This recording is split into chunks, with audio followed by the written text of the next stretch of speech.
नमस्कार, मुद्दा देख रहे हैं आप। मैं हूं आपके साथ वक्ता दुबे। छत्तीसगढ़ के नवा रायपुर में कांग्रेस के 85वें राष्ट्रीय महाधिवेशन में सोनिया गांधी ने पार्टी पदाधिकारियों और कार्यकर्ताओं को संबोधित करते हुए सक्रिय राजनीति से संन्यास के संकेत दिए थे और माना भी जा रहा था कि भारत जोड़ो यात्रा के बाद राहुल गांधी को सारी जिम्मेदारियां सौंपकर सोनिया गांधी ने संन्यास का पूरा मन बना लिया है। लेकिन अब बदले हालातों में सोनिया ने फिर से राजनीति में सक्रिय होने के संकेत दे दिए हैं। कांग्रेस की पूर्व अध्यक्ष सोनिया गांधी ने एक बार फिर केंद्र की मोदी सरकार पर निशाना साधा है। सोनिया ने एक लेख में मोदी सरकार पर केंद्र की एजेंसियों का दुरुपयोग करने, संसद में विपक्ष की आवाज दबाने, मीडिया पर दबाव बनाने, न्यायपालिका की विश्वसनीयता को कमजोर करने का प्रयास करने का आरोप लगाया। सोनिया ने अपने लेख में महंगाई, बेरोजगारी और किसानों के मुद्दे पर भी मोदी सरकार पर हमला बोला है। सोनिया ने कहा कि थोपी गई चुप्पी से देश की समस्याओं का हल नहीं निकलेगा। सोनिया ने यह भी कहा कि जो भारत के लोगों ने ये सीख लिया है कि जब आज की स्थिति को समझने की बात आती है तो प्रधानमंत्री नरेंद्र मोदी की हरकतें उनके शब्दों से कहीं अधिक जोर से बोलती हैं। सोनिया गांधी ने लिखा कि पिछले महीनों में हमने देखा कि प्रधानमंत्री और उनकी सरकार लोकतंत्र के सभी 3 स्तंभों विधायिका, कार्यपालिका और न्यायपालिका को व्यवस्थित रूप से ध्वस्त कर रही है। उनके कामों से लोकतंत्र और लोकतांत्रिक जवाबदेही के लिए तिरस्कार का प्रदर्शन होता है। सोनिया ने अपने लेख में संसद में हुई घटनाओं का भी जिक्र किया। सोनिया ने लिखा, पिछले सत्र में हमने उस सरकारी रणनीति को देखा जिसके तहत विपक्ष को बेरोजगारी, मुद्रास्फीति, सामाजिक विभाजन, बजट और अडानी जैसे मुद्दे उठाने से रोका गया। सोनिया गांधी ने यह भी कहा कि मोदी सरकार द्वारा सीबीआई और ईडी का दुरुपयोग जाहिर है। 95% राजनीतिक मामले सिर्फ विपक्षी नेताओं के खिलाफ दायर किए गए, वहीं वो लोग जो बीजेपी में शामिल हो गए उनके खिलाफ केस चमत्कारिक रूप से गायब हो गए। राष्ट्रीय सुरक्षा के लिए बने कानूनों का दुरुपयोग किया जा रहा है। पत्रकारों, कार्यकर्ताओं और थिंक टैंक के खिलाफ मामले अप्रत्याशित हैं। सोनिया गांधी ने अपने लेख में मेहुल चौकसी, बिल्किस बानो केस का भी जिक्र किया। सोनिया ने लिखा, पीएम सच्चाई और न्याय को लेकर दिखावटी बयान देते हैं। यहां तक कि प्रधानमंत्री के चुने हुए व्यवसायियों पर वित्तीय धोखाधड़ी के आरोपों को भी नजरअंदाज किया जाता है। इंटरपोल भगोड़े मेहुल चौकसी के खिलाफ नोटिस वापस लेते हैं। बिल्किस बानो के रेप के दोषियों को छोड़ दिया जाता है। वो बीजेपी के नेताओं के साथ मंच साझा कर रहे हैं। महंगाई और किसानों के मुद्दे पर सोनिया ने निशाना साधते हुए कहा, चुप्पी साधने से भारत की समस्या का समाधान नहीं होगा। किसानों की 2022 की तय आय दोगुनी करने के अपने वादे पर विफल रहने के बाद प्रधानमंत्री ने आसानी से चुप्पी साध ली है, जबकि उनकी अन्य समस्याएं जैसे बढ़ती लागत अभी भी ज्यों की त्यों है। उन्होंने ये भी लिख डाला कि कांग्रेस पार्टी अपने संदेश को लोगों तक ले जाने के लिए हर संभव प्रयास करेगी। ऐसा ही कांग्रेस ने भारत जोड़ो यात्रा के दौरान किया। कांग्रेस भारत के संविधान की रक्षा करने के लिए समान विचारधारा वाली पार्टियों के साथ हाथ मिलाएगी। हमारी लड़ाई लोगों की आवाज की रक्षा करने की है। कांग्रेस पार्टी विपक्षी दलों के रूप में अपने कर्तव्यों को समझती है और सभी समान विचारधारा वाले लोगों के साथ काम करने के लिए तैयार है। तो जाहिर है सोनिया ने अपने लेख में जमकर मोदी सरकार पर निशाना साधा, लेकिन सबसे बड़ा सवाल तो ये है कि संन्यास का मन बना लेने वाली सोनिया गांधी अचानक से इतनी एक्टिव कैसे हो गई? क्या सोनिया को ये समझ में आ गया है कि कांग्रेस की खराब हो रही स्थिति को संभालना राहुल के बस में नहीं? खुद राहुल बुरे दौर से गुजर रहे हैं और बड़े नेताओं का कांग्रेस छोड़ने का जो सिलसिला जारी है। राजस्थान में इस साल के अंत में चुनाव होना है और सचिन पायलट ने खुलकर बगावत कर दी है। पार्टी विरोधी होने के आरोपों के बीच अपनी ही सरकार से नाराज कांग्रेस के पूर्व अध्यक्ष सचिन पायलट अनशन कर रहे हैं। जाहिर है कांग्रेस में हालात बेकाबू हैं। तो क्या यही वजह है कि लेख के जरिए सोनिया ने फिर से सक्रिय होकर कांग्रेस को मजबूत करने की ठान ली है?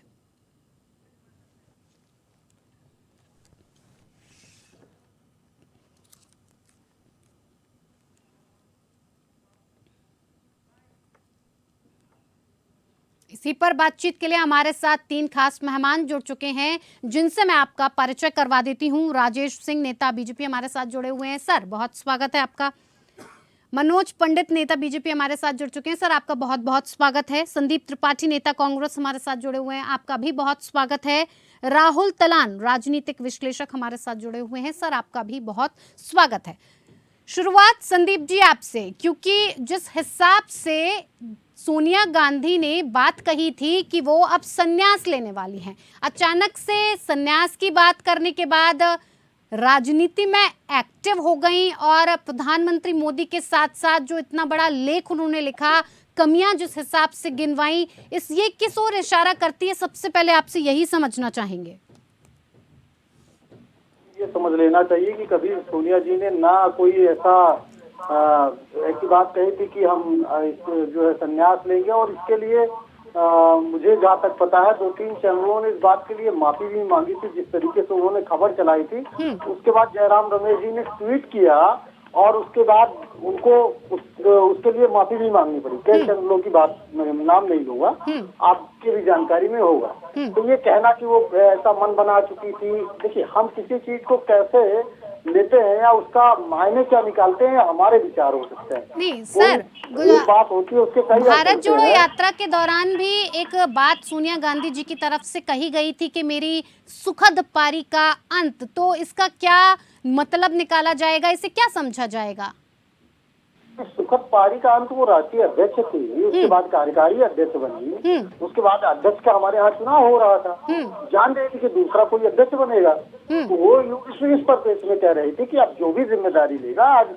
और दूसरी बात, अभी आपने कहा कि राहुल जी खेल रहे इसलिए, अरे आज हमारे राष्ट्रीय अध्यक्ष मल्लिकार्जुन खड़गे जी हैं। आप ये हर बात में सिर्फ राहुल जी को लाना या गांधी फैमिली को लाना, मुझे नहीं लगता कि सही बात होगी।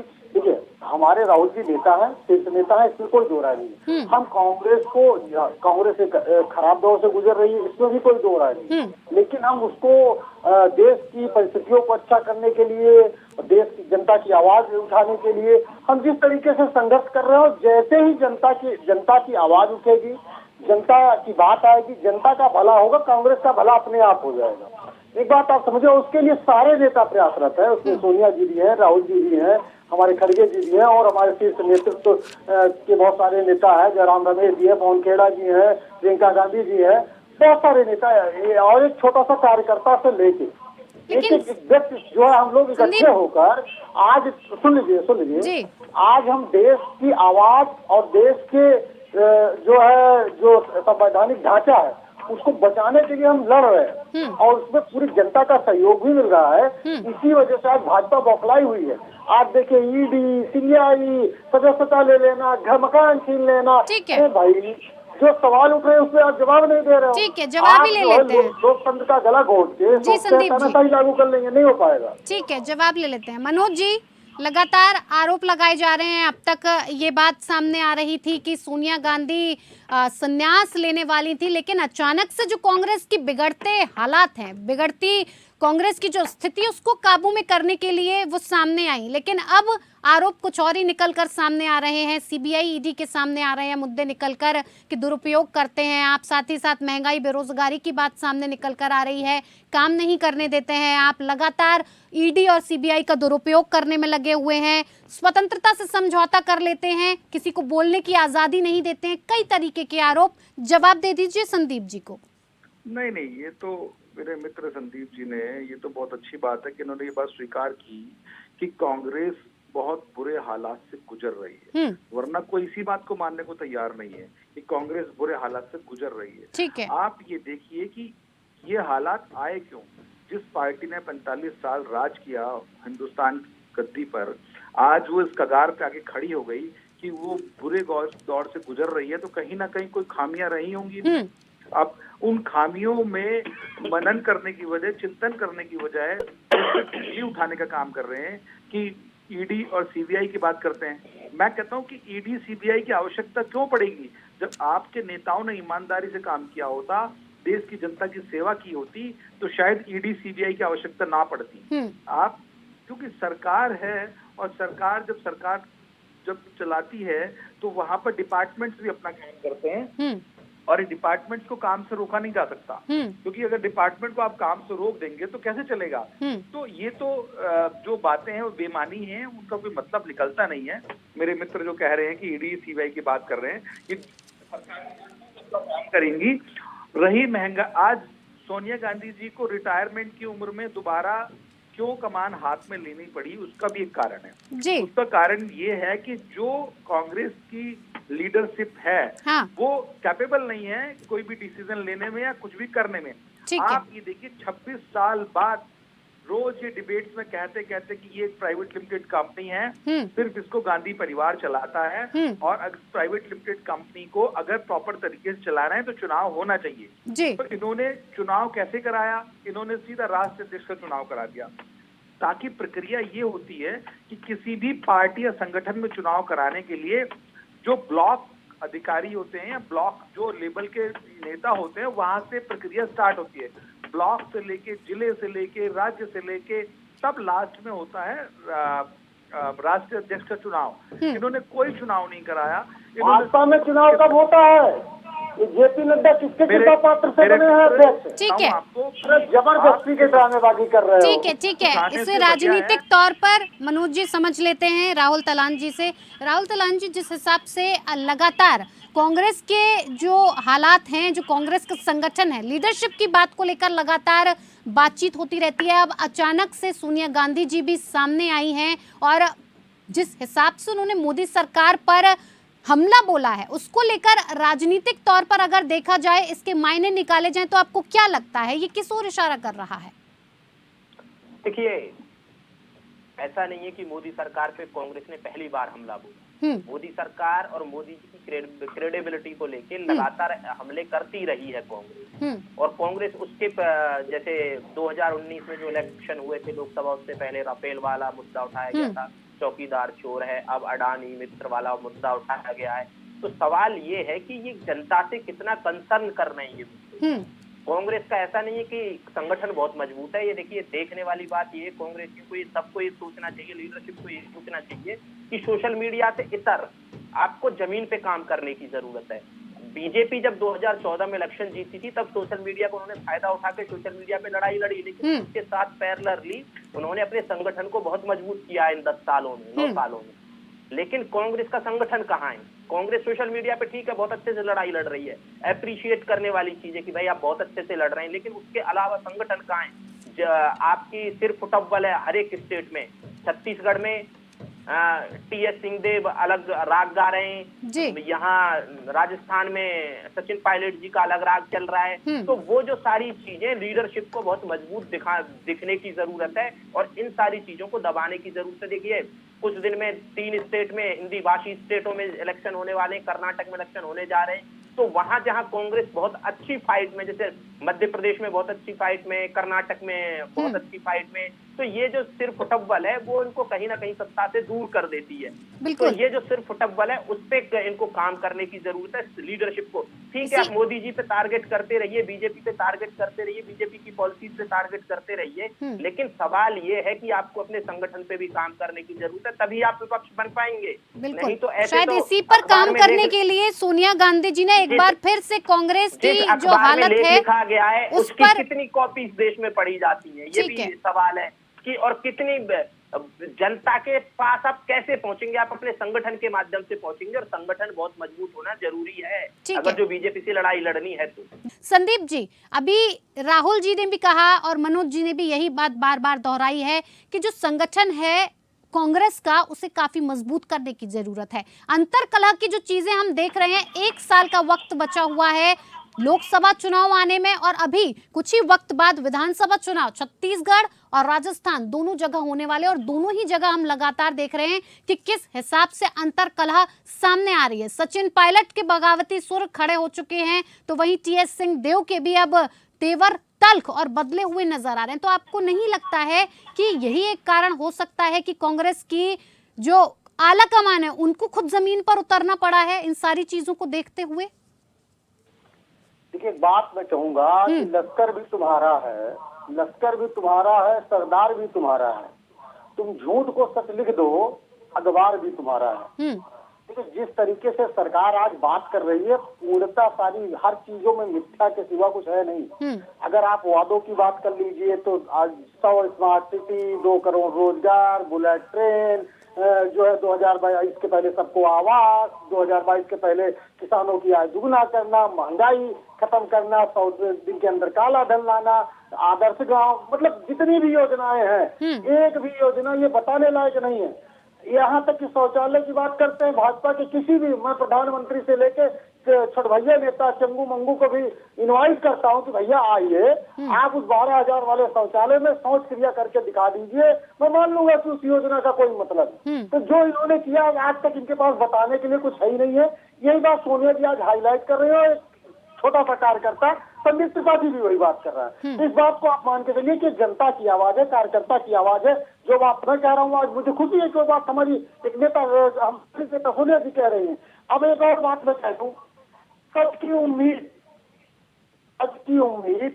सर आपकी आवाज क्लियर नहीं आ रही है, आप अपने माइक को थोड़ा ठीक करेंगे तो बेहतर होगा। सच की उम्मीद क्या करे जब झूठी सरकार हो। सच की कोई उम्मीद क्या करे जब झूठी सरकार हो। देश का भला हो कैसे, देश का भला हो कैसे जब सरकार ही चौकीदार हो। देखिए एक बात आप समझिए, आज लड़ाई जो आप ये कह रहे हैं संगठन, ये हिमाचल में संगठन किसका भाई था? बड़ी आप तो मतलब दुनिया की सबसे बड़ी पार्टी है, कैसे हार गए चुनाव? मध्य प्रदेश में चुनाव हारे थे कि नहीं हारे थे? गोवा में 21 सीटें हमारी थी, आपकी 13। सर बीजेपी की बात छोड़िए, बात संगठन को लेकर हो रही है, आप अपनी बात बताइए। सुन तो लीजिए, मुझे मैं बता रहा हूँ, दूसरा कुछ नहीं बता रहा हूँ।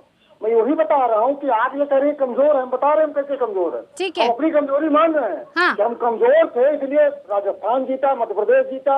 हम कमजोर थे इसलिए अभी हिमाचल जीता। और कमजोर थे 7 राज्यों में उपचुनाव हुए जिसमें से 4 हमने जीता। अभी रिसेंटली ज्यादा 1 महीने पहले। और हम कमजोर है इसीलिए। देखिए लोकतंत्र का गला घोटना संगठन की मजबूती नहीं होती है। पैसे से सरकार खरीद लेना संगठन की मजबूती नहीं होती है। और अभी हमारे साथी कह रहे थे कि बुजुर्ग नेता सुखराम का नाम सुना है आपने? कांग्रेस के बहुत बड़े नेता थे, हिमाचल प्रदेश से आते हैं। भ्रष्टाचार के आपने उन पर आरोप लगाए थे। उनको 4 पाई पे पड़े थे, 4 पाई से उठाकर भाजपा के नेता मोदी जी एक पाया पकड़े थे। सुन लीजिए, बड़ी महत्वपूर्ण बात बताने जा रहा हूँ। सर महत्वपूर्ण बात, समय की कमी होती है। आपसे जो बात जानना चाहा, जिस मुद्दे पे मैं बात कर रही हूँ, आप उस पे आए नहीं। मैं उसी की बात कर रहा हूँ। लास्ट पॉइंट रख दूं, उसके बाद आप जो भी जानना चाहेंगे मैं उसका आंसर दूंगा। सुखराम जी को एक पाया अमित शाह पकड़े, एक पाया जो है मोदी जी, और जेपी नड्डा 4 पाया से उठाकर ले जाकर भारतीय जनता पार्टी ज्वाइन कराते हैं।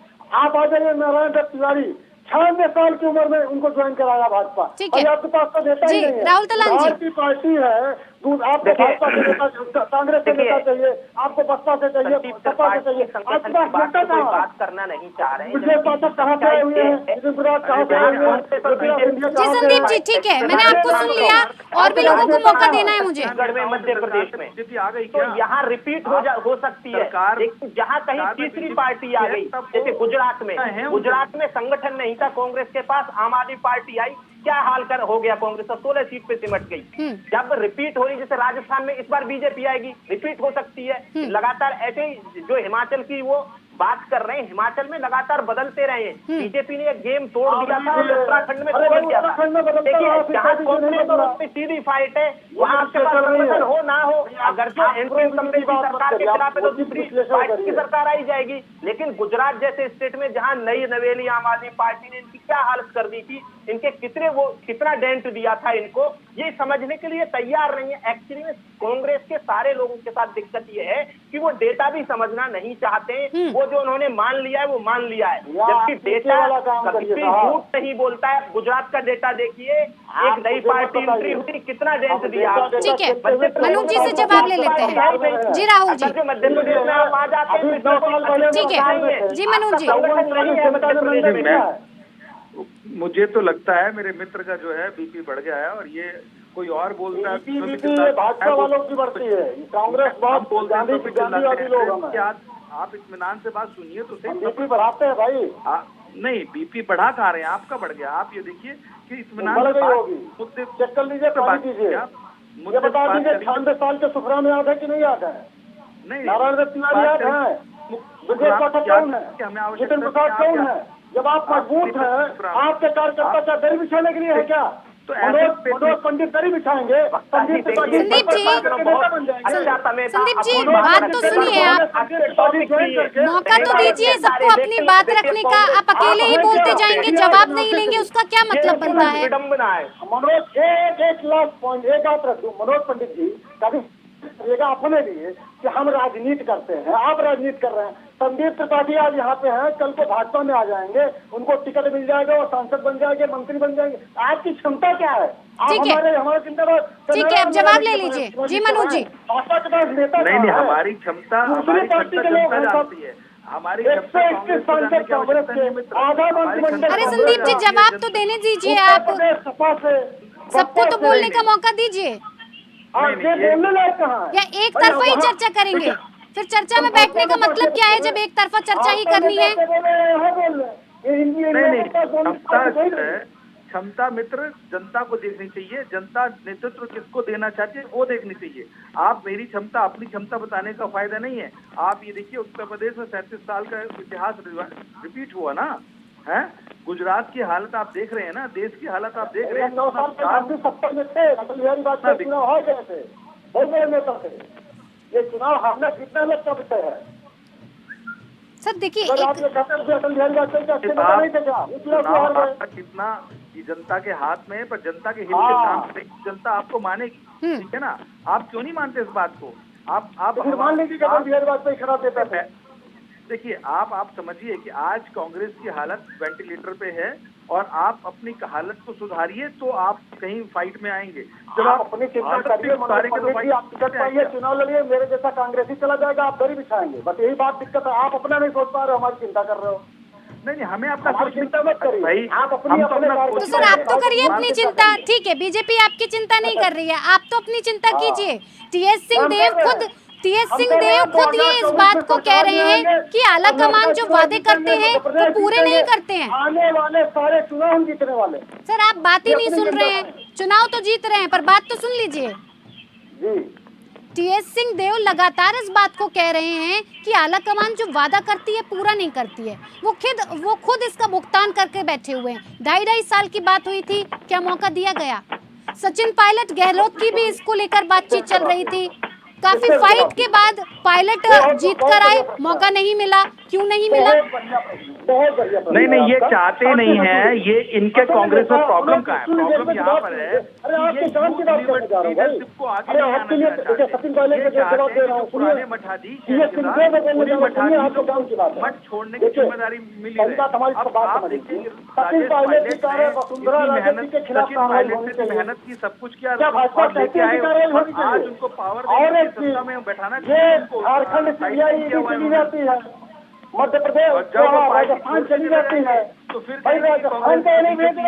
सर आप लोग शांति से किसी बात की चर्चा नहीं करते हैं, बस एक दूसरे से लड़ने के लिए बैठ जाते हैं या फिर एक तरफा चर्चा करते हैं। बहुत बहुत धन्यवाद आप सभी का हमारे साथ जुड़ने के लिए इस खास पेशकश में। मुद्दा में मेरे साथ फिलहाल इतना ही, मुझे दीजिए इजाजत, नमस्कार।